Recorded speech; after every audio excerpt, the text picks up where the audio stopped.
Welcome to the CalPERS webinar, Understanding Your Retirement Benefit Options. Today's webinar covers how you can use the Retirement Estimate Calculator to get your own numbers and the benefit payment options you can choose from at retirement. You may be able to leave a lump sum or a continuing monthly benefit to someone else. Let's start with how you can use the Retirement Estimate Calculator to see your own option amounts. When you're ready, you'll want to order your own estimate to help you plan for retirement. When you're within 1 year of retirement, you can order a CalPERS generated retirement estimate to help in your planning. Order a CalPERS generated estimate by completing and mailing the Retirement Allowance Estimate Request form. You can download and print this form from the Forms and Publications section of our website, or you can request it by sending us a note through your CalPERS Message Center. If you're more than a year away from retirement, use the self-service estimate tools on our website by logging into CalPERS with your username and password. Regardless of whether it's a CalPERS generated estimate or a self-service estimate from CalPERS, remember that this is still only an estimate. Your actual benefit is determined when you apply for retirement. Changes in pay rate or time base can affect the final calculation. The Retirement Estimate Calculator tool in CalPERS is for regular service retirement only, not for disability retirement. If an estimate cannot be produced for the type of retirement calculation you're looking for, and you're within 12 months of your retirement date, you'll need to submit the Retirement Allowance Estimate Request form. This would include estimates for disability or industrial disability retirement and if you have a community property claim. To get to the Retirement Estimate Calculator, log into your account by selecting the CalPERS login button at the top of our website at calpers.ca.gov. Select the Participant Radio button and hit Continue. This will bring you to the login page. If you already have an account, simply log in with your username and password. If you're new to CalPERS, select the Register Now link and go through the steps to set up your account. Once you've registered, you can then log in. This will bring you to your home page. Now let's meet John. John is a CalPERS member planning for retirement. To help him decide which option is best for him, John runs a retirement estimate through his CalPERS account, which will provide estimated dollar amounts for each of the available options. We're going to review his estimate in detail to show you how the options work in a moment, but first we'll introduce the Retirement Estimate Calculator. Once your account is open, select the Retirement tab. Then select the Retirement Estimate Calculator link. To get started on your estimate, select the green Start a New Estimate button. You'll need to choose a retirement date, and there's 3 different ways you can input one.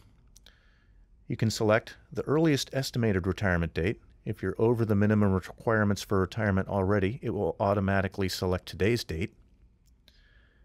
You can choose your age based on whole or quarter-year increments, or you can choose a specific date. In this example, John is choosing to retire on a specific date, July 1, 2019. Notice over on the right-hand side of the screen, information is provided that helps explain what's happening on the current page. In the monthly final compensation field, CalPERS may automatically display your estimated final compensation based on your payroll history. It's important to understand that the calculator will only project your base pay rate. If you have any special compensation that your employer reports to us, or if you know that you'll have an increase in pay in the future, you have the ability of adjusting this information by entering a different amount. If the system does not pre-populate an amount for you, you'll need to supply one. In this example, the amount is $5,758. In this field, you'll select your current work status. You may be full-time, part-time, or you may no longer be employed by a CalPERS covered employer.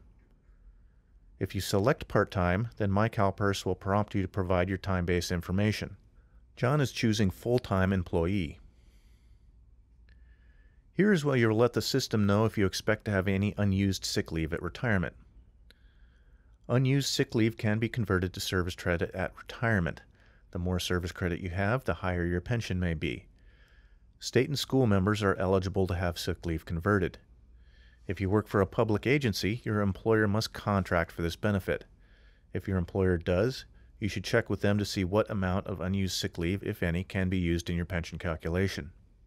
John selects yes because he has 500 hours of sick leave that he wishes to have calculated into his estimate. This screen is where you choose to include a survivor. In John's case, his employer does contract for survivor continuance, and he's been married to his wife for over a year, so she is his eligible survivor.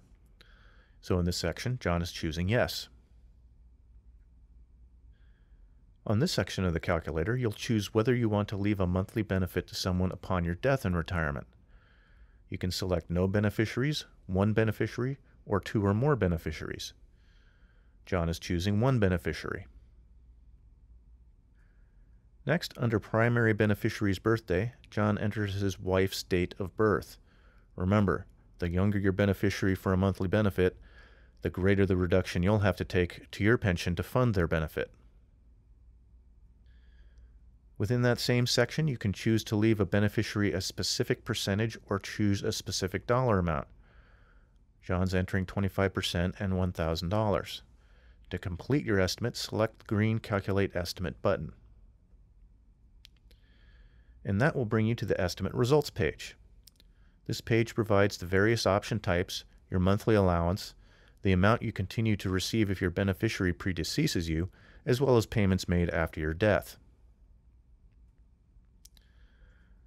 To the right, calculation details are provided, which include the retirement date, age, years of service credit, final compensation, converted sick leave, and/or survivor beneficiary information. At the bottom of this page, you'll have the ability to recalculate or save your estimate scenario. Which option you choose is one of the most important decisions you'll make when you complete your retirement application, because it will affect your retirement income for the rest of your life. Now that we've gone through how to get an estimate, let's cover your retirement options. Before we go into numbers, there are some terms we need to define so you can understand how the options work. For most of us, the terms beneficiary and survivor sound like the same thing, but at CalPERS they have two distinct meanings. A beneficiary can be anyone you choose to receive a lump sum or lifetime benefit and is not set by law.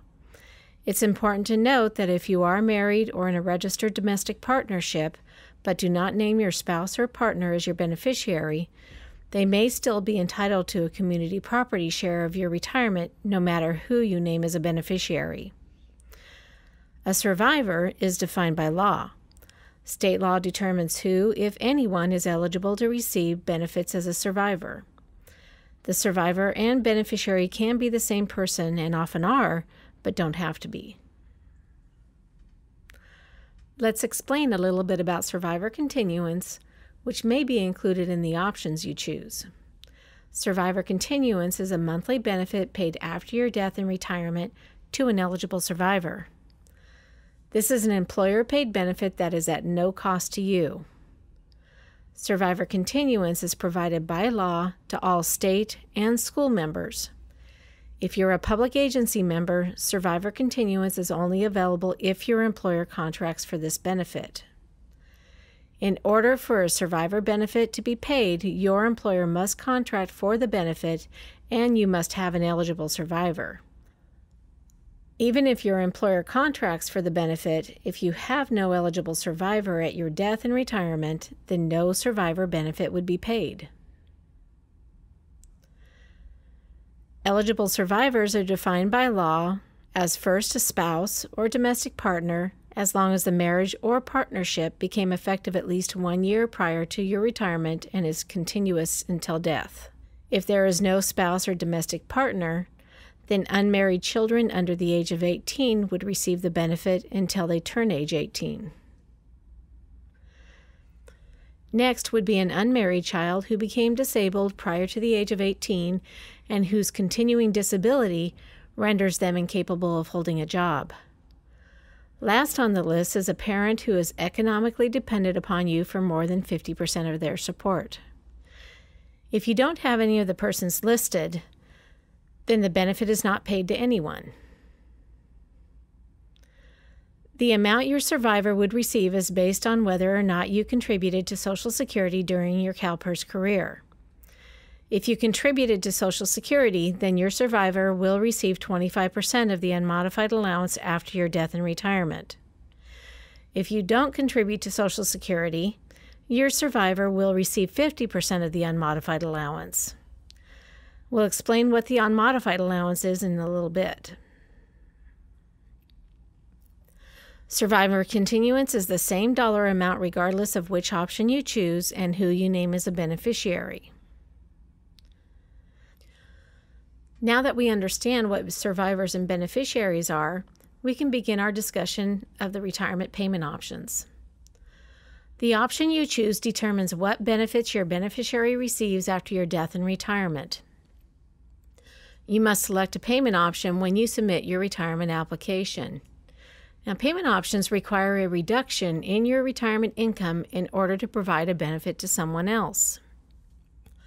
The reduction for a lifetime monthly benefit is based on actuarial factors based on the age of both you and your beneficiary at the time of your retirement.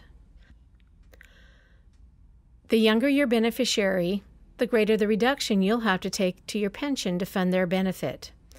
We'll come back to that idea in just a moment. Let's get back to John's estimate beginning with the unmodified allowance. The unmodified allowance provides the highest monthly allowance paid for life. For John, the unmodified pays $1,753 a month for the rest of his life. With this option, there is no benefits paid out to a beneficiary. Because John's employer contracts for survivor continuance and he has an eligible survivor, his estimate does show a survivor continuance amount. Because he paid into Social Security during his career, the amount is 25% of his unmodified allowance, which equals $438. This amount will stay the same regardless of the option he chooses. Next is the return of remaining contributions option 1, which provides an allowance that's lower than the unmodified allowance. In this example, it's $1,733 instead of $1,753. Upon your death, any unused member contributions in your account will be paid to your beneficiary or beneficiaries in a lump sum. Your contributions are paid out to you as a portion of your allowance over approximately the first 9 to 13 years of retirement, depending on your contribution amount. John's total contributions are $124,615 and some change. The amount will be reduced by $810 each month as part of what he receives in his allowance. His contributions will be reduced to zero in approximately 12.81 years. Now, this occasionally causes some worry amongst our members. They look at their estimate and see the line that says, "Your contributions will be reduced to zero," and they think that means that the pension will stop. Please know that your CalPERS pension is a lifetime benefit. Once your contributions have been paid out, the difference is picked up by your employer contributions and CalPERS investment returns, so your pension amount doesn't change. Your own estimate will provide information regarding your remaining contributions. The remaining options will provide a lifetime monthly income to your beneficiary. Since John's beneficiary, his wife, is also his survivor, she receives the amounts listed under both to your beneficiary and to your survivor. Let's begin with the 100% beneficiary option 2. With this option, you see that John takes a reduction from his unmodified allowance of $1,753 down to $1,609. If John dies first, his wife's income doesn't change. By adding the $1,171 beneficiary amount and the survivor amount together, it equals the same amount John was receiving, $1,609. With this option, if both you and your monthly beneficiary die before all of your contributions have been returned to you, the remaining amount will be paid out in a lump sum to your secondary beneficiaries. Next is the 100% beneficiary option 2 with benefit allowance increase. If John's wife predeceases him, his benefit will increase to the unmodified allowance of $1,753. If John dies first, his wife's income doesn't change. We add the $1,160 beneficiary amount and the survivor amount together, and it equals the same amount John was receiving, $1,598.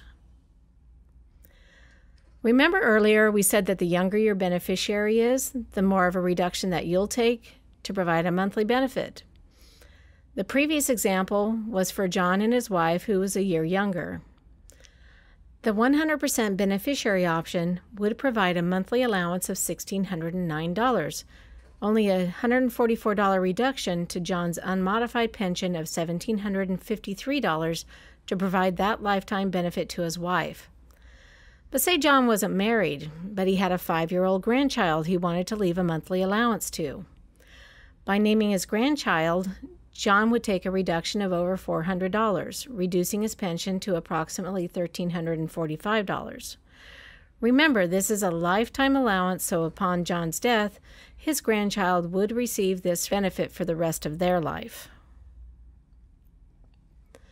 Let's move on to John's next option. Suppose he wants to leave his wife a monthly income after he passes away, but the reduction to his pension under the 100% options is too high. He needs more money while alive, and his wife can get by with less after he passes away, and perhaps she has her own retirement income. One of the 50% beneficiary options may meet this need. The 50% beneficiary option 3 pays John more than the $1,609 we covered under the 100% option. In this case, $1,676. And that's because he's choosing to provide a lower amount to his wife if he dies first. In this case, $1,057 a month, which is a bit more than half of what John had received while alive. Remember, she's getting both the beneficiary and survivor amounts. If you don't have survivor continuance or an eligible survivor, it would be an even 50% for your beneficiary. If both you and your monthly beneficiary die before all of your contributions have been returned to you, the remaining amount will be paid out in a lump sum to your secondary beneficiaries. The 50% beneficiary option 3 with benefit allowance increase option pays him $1,670 while alive, but his wife would receive less if he should pass away. In this example, the beneficiary portion is $616. With the survivor continuance, that comes to $1,045 for John's wife. If she should pass away first, John will increase up to the unmodified allowance, $1,753. Finally, we have the flexible beneficiary option 4, which allows you to designate a specific percentage or a specific dollar amount to a beneficiary. For this option, you can name one or more beneficiaries. In this example, John looks to provide a percentage of his benefit to his wife. And for this example, John chooses a specific dollar amount of $1,000 to leave to his wife. Remember, choosing an option is one of the most important things you'll do when you submit your retirement application. It's important to look at your entire retirement income and what you would like to provide to your beneficiary if you should predecease them. Our presentation today was intended to give you an understanding of the retirement payment options. We hope this information has been beneficial in helping you prepare for retirement. We'd also like to mention that this webinar and all of our previous webinars become available as videos on the CalPERS YouTube channel, which can be accessed from our website at calpers.ca.gov. And remember to reinforce the information that you received today. You can always take one of our member education classes, either online or in a classroom setting. We thank you for taking time out of your day to attend this presentation, and we hope you have a great day.